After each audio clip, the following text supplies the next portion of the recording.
مساء الفل يا باشا. Thank you very much. طبعا I'm very happy ان انا ابقى among my medical colleagues لان احنا we don't meet except very rarely. هحاول اخلي التوك خفيف شويه ومش مش too technical يعني عن الموضوع. احنا هنتكلم على gastric bypass as the gold standard bariatric procedure. طبعا for my disclosures unfortunately I have no disclosures. بس المحاضرات بتاعتي بتبقى يعني فيها كلام تقيل شويه. كيس ميكس ديسكلوجر دي المفروض اي بارياتريك سيرجن لما يعمل برزنتيشن يقول هو بيعمل ايه عشان نعرف البايس بتاعه. فانا معظم حالاتي باي باس، 70% من شغلي ريفيجنز وفيري فيو سليفز، فانا ام ا فيري بايست بيرسون، وكل البروسيجرز اللي انا بعملها بيبقى بحط فيها باند. في حال باي باس از ا باندد باي باس، سليف از ا باندد سليف. ف this is shows my kind of bias يعني. When you talk, you're only repeating what you already know, but if you listen, you might learn something new. السلايد دي كانت هتسجنني لما عملتها في الصين، لأن الدلاي لاما واضح إن هو شخص زي هتلر بالنسبة لهم، فالناس كانوا offended أوي لما حطيت لهم الدلاي لاما. If you want to tell people the truth, make them laugh, otherwise they will kill you. طبعا البارياتريك سيرجنز بيحبوا قوي ان هم يحطوا before and after pictures. So this is a very nice picture. Johnny before in 2 weeks, after the same Johnny. So he only lost 2 weeks. And if you say the same thing about bariatric surgery, you can say after 5 years they gained the weight and they put the weight back, so there's no difference. They lost 5 years. Reporting of bariatric surgery goes into several phases. 0 to 2 years, it's the honeymoon phase. 2 to 5 years, intermediate term results. 5 to 10 years, as we've seen today, long-term results. More than 10 years is the true results of bariatric surgery. And the problem is that we don't have that good follow-up for our patients. All the studies we hear at 10 years have 20% follow-up, 10% follow-up. So we don't really know. And unfortunately, currently we have 2 bariatric surgery practice styles. So we have the scientific bariatric surgery, evidence-based, logic, university setting, no financial implication or confirmation bias. And unfortunately, we have now the commercial bariatric surgery, give me the money regardless. So if you got the money, I will take it, and we talk about the details later. And this is how you can have a patient with a severe reflux and give him a sleeve gastrectomy, which is a reflux-inducing operation. And this is very bad.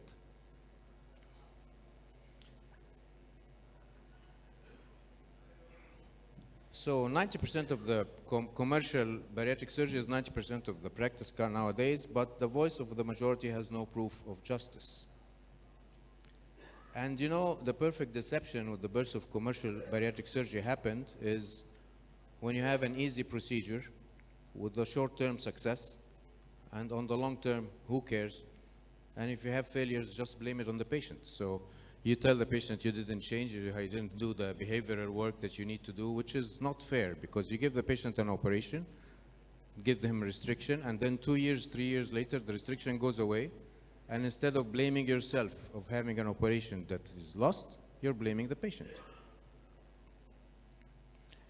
And now we've had the bariatric surgery industrial design explosion. This started in Jordan, where the surgeon is performing 40 sleeve gastrectomies per day. And this led to very fierce price wars. We have now surgeons in Egypt who do a sleeve gastrectomy for 14,000 pounds. With the operation has consumables alone, single use of 70,000 pounds, and they do it for all-inclusive 14,000 pounds, reuse of the instruments, reuse of the materials, and now they want less complications, so they make a relaxed sleeve. So on video, they have a sleeve, and the patients actually gain weight with that. And they have 0 follow-up, and they publish 5 years results. So everything is recyclable and reusable, including patients, soft drink factory techniques, unit numbers rather than human medical care. And this is actually the era of bullshitization of bariatric surgery. And the bullshit artist, you know that honesty for the most part is less profitable than dishonesty. And genius is the ability to produce fantastic amounts of equally fantastic bullshit that all makes perfect sense. The honeymoon every bariatric procedure, if you do any procedure for any patient, they will lose some weight. And this is called the honeymoon. So for the first 18 months, all the patients lose weight and they're happy. All bariatric procedures showed some weight regain after that, and the results at 5 to 10 years will be completely different from the initial results. And this is the longest term study, the SOS study, and in all procedures we have weight regain. This is interesting. Do you know that on average humans have one testicle? This is a statistical fact, you know? Because humans are men and women, right? Misinforming people by the use of statistical material might be called statistical manipulation or statisticulation. And the blackest lie is a partial truth that leads you to the wrong conclusion. This is one of my brother's books. He talks about smart about the artificial intelligence, and he talks about 2029 when the point of singularity where the artificial intelligence will be as smart as humans, and this is a point of irreversible to the human race. And the future will be the end of the truth as we know it, because you can see videos of me saying anything on the internet artificially produced, and you cannot guarantee the content. And smart people believe weird things, confirmation bias, because you already know. The natural tendency to accept evidence that confirms what you already believe, and to accept facts that only strengthen our preferred explanation and dismiss data that challenge what we already accept as truth. We all have the inherent and natural tendency to search for evidence that already meshes with our beliefs, and it's the nature of confirmation bias itself to dismiss all contradictory evidence as irrelevant. So my evidence is always the rule, and your evidence is always a mistake or not important. And why we ignore the obvious? People tend to ignore uncomfortable facts and divergent views, but in law, the person is responsible for the action if he could and should have known something is problematic, but he decided not to see it. And a simple human impulse is to surround ourselves by people who share the same point of view. After all, challenging our points of view is uncomfortable, and it's much easier to reduce our exposure to people with different ideas and values. The trouble of many of us is that we would rather be ruined by praise than saved by criticism. Logic-defying science is always wrong. So if you say gastric pouches that we make in bariatric surgery don't dilate, this is wrong. Every procedure, the pouches will dilate with time. Sleeves and reflux, no problem. This is against the logic. OHGB, one anastomosis gastric bypass, no bile reflux. This is ridiculous. You have 8 liters of alkaline bile coming through the stomach every day. So 100% of the patients have alkaline reflux, but whether this is clinically relevant or not, that's something completely different. Do you know the Dunning-Kruger effect? When people that inconfident people think they are very smart. So it's when incompetent people not only fail to realize their incompetence, but consider themselves much more competent than everyone else. In short, they are too stupid to realize they are stupid. So this is what happens with bariatric surgery, and surgeons accept 50% excess weight loss. Patients don't accept that. Patients want 100% excess weight loss. So if you have a 140 kilograms patient, that's 160 centimeters, 50% excess body weight losses get down to 103. Patients would not accept that if you tell them before surgery. So, and the problems designing a bariatric procedure, every procedure has a honeymoon. It takes you 5 to 10 years to know the results of what you're doing today. If you keep adding honeymooners to your study, you'll have better results, and no standard reporting or statisticulation in bariatric surgery. So to distort knowledge further, we abstract layers of complexity into one simple word. So when you say gastric bypass, this is a simple description that started in 1967. Ed Mason invented the procedure this way. And in the 80s, it gave good initial results, and it was termed the gold standard versus the VBG. And in the 90s, we started to see failures of Roux-en-Y gastric bypass, so we searched for modifications. We do a banded bypass, distal bypass, micro pouch gastric bypass, duodenal switch, and laparoscopy actually added much smaller pouches, so the results improved.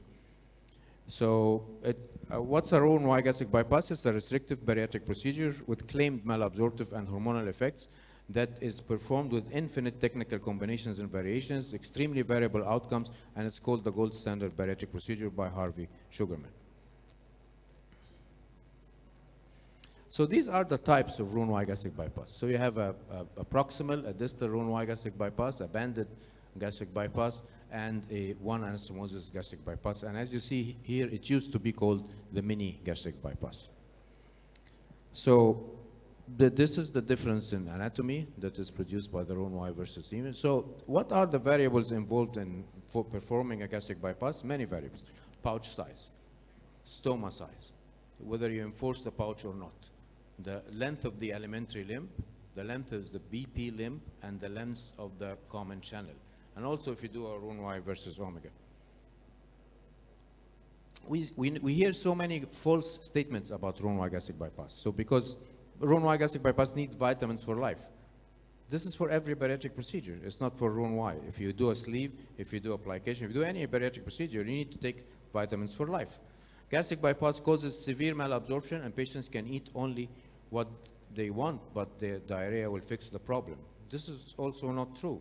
If you see, the food would come here and get the initial digestion by the stomach, and passes through here, and here it meets all the digestive juices, and then there is 4 meters or more of bowel where complete absorption happens. So people have the concept that you eat, you have diarrhea, you don't absorb anything. This is not true.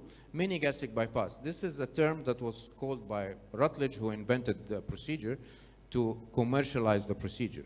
So he called it mini to convince patients it's a smaller operation. Now we're not allowed to use the word mini anymore. It has to be called one anastomosis gastric bypass. It causes more malabsorption and more protein calorie malnutrition than the Roux-en-Y gastric bypass.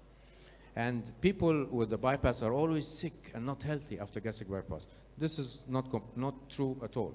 And patients, when they eat well, and I have follow-up for life for free for my patients. I give them proteins and vegetables. They're very healthy. I have weightlifters and I have bodybuilders in my patients. So all these are not true. How does the gastric bypass work? We don't know. We think we have restriction with a small pouch and small stoma. We think we have malabsorption. And you know, there are hormonal elements, GLP-1, PYY, etc. And also there are other theories, bile salts theory, gut flora theory, etc. And you see, this is the effect of the bypass when you go to the distal small bowel, and you have increases in GLP-1, PYY, OXT, and the ghrelin effect. And these are all hormonal effects that are attributed to the success of the operation. We don't know how much does it work, and we don't know on the long term does it stay or not. And the problem of designing a bariatric procedure is that all the elements we use is changed with time. So the restriction becomes less, the malabsorption intestine adapts, and like small bowel, short bowel syndrome lessens, and the hormonal changes, if any, could come back. So Roux-en-Y gastric bypass, the gold standard, could fail. So what happens is that 5 years later, the pouch would balloon and the stoma would balloon, and patients consume much more calories. يا جماعة يا شباب شغلوا السلايدز. Consume much more calories and gain weight.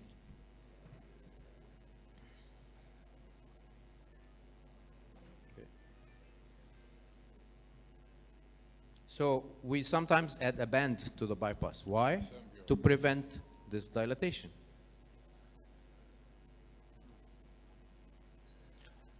The micro pouch. Why to do a micro pouch in Roux-en-Y gastric bypass? Smaller pouch tends to dilate less, and we have less anastomotic ulcers. So this is the technique I use in my practice. I combine the micro pouch and the band. So it's a banded micro pouch Roux-en-Y gastric bypass. So since 1996, for more than 4,000 bariatric procedures, I have randomized procedure comparison in 1996 to 2001, and then I gradually shifted to the banded micropouch Roux-en-Y gastric bypass. I follow up my patients for life for free in my clinic, and this is how I learn, and this is how I give them better care. And you know, it's of no advantage to be near the light if your eyes are closed. The greatest of mankind criminals are those who delude themselves into thinking they have done the right thing. And things I learned in my practice is that obesity is not a GRT problem. Face it, we have genius GRT solutions to solve a behavioral problem. Procedure anatomy changes with time, hormonal changes decrease with time, and results will change. The first 18 months of every bariatric procedure is the honeymoon period. Later results will vary. Your results 5 to 10 years will be completely different from your initial results, and ego is the enemy of science. The aim of argument should not be victory, should be progress. If you want to present the present to be different from the past, you have to study the past and be a free thinker. Do not accept everything you hear as truth. Be critical and evaluate what you believe in. And facts do not cease to exist because they are ignored. I met Alfred Kosheri, who is a big star of surgery, and he says, there are patients whom we cannot help, but there are none whom we cannot harm. And the truth will set you free, but first it will piss you off. So the conclusion,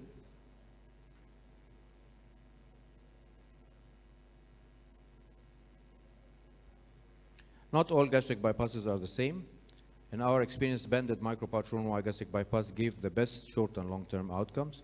Commercial bariatric surgery should not have a different science than evidence-based practices. Media use for misinformation should be criminalized. Our conflict of interest is the patient's well-being, not how much money we make. And we have to acknowledge our existing biases and celebrate your success. Find humor in your failures. Don't take yourself so seriously. Nobody else does. This is our conference next weekend in Dusit Thani in Cairo. You're all invited to attend if you like. You'll hear very good and scientific data of the very big group of scientific bariatric surgeons in Egypt. Thank you very much.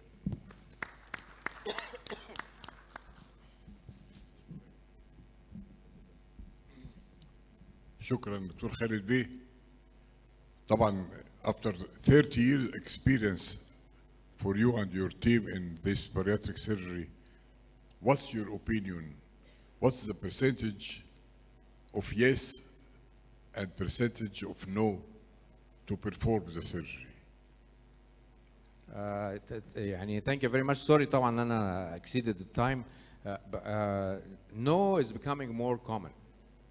Especially now, 70% of my practice is revisions. So now, for every patient that needs a revision for a failed bariatric operation, I give him the medications, Saxenda or GLP-1 analogs, at least 6 months. And if it doesn't work, then I could go with revisions.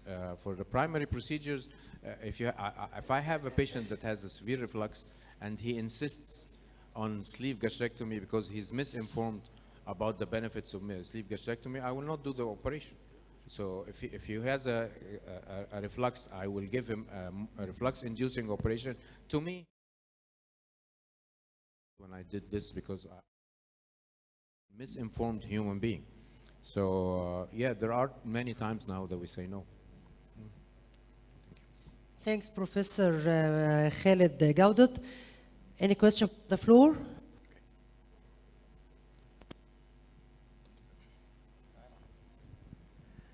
Role of bariatric surgery in type 1 diabetes mellitus, because some surgeons now say to the patient type 1 diabetes obese, he will get benefit from this. Type 2, I know he has a benefit. Type 1, it's ridiculous to give type 1 diabetes bariatric surgery, and I know there are surgeons. One of them was in Ain Shams University, and now he's fired from the university, thanks God. So it is not right to do type 1 diabetes bariatric surgery with the intent of curing diabetes. But then you can have a type 1 patient that is obese or morbidly obese. You can help him for the weight loss with bariatric surgery, and maybe if he loses weight, you can improve his diabetes control. But to do type 1 diabetes with the intent of cure, this is criminal. Yeah. Thank you. Thanks, Professor Khaled, for the nice talk.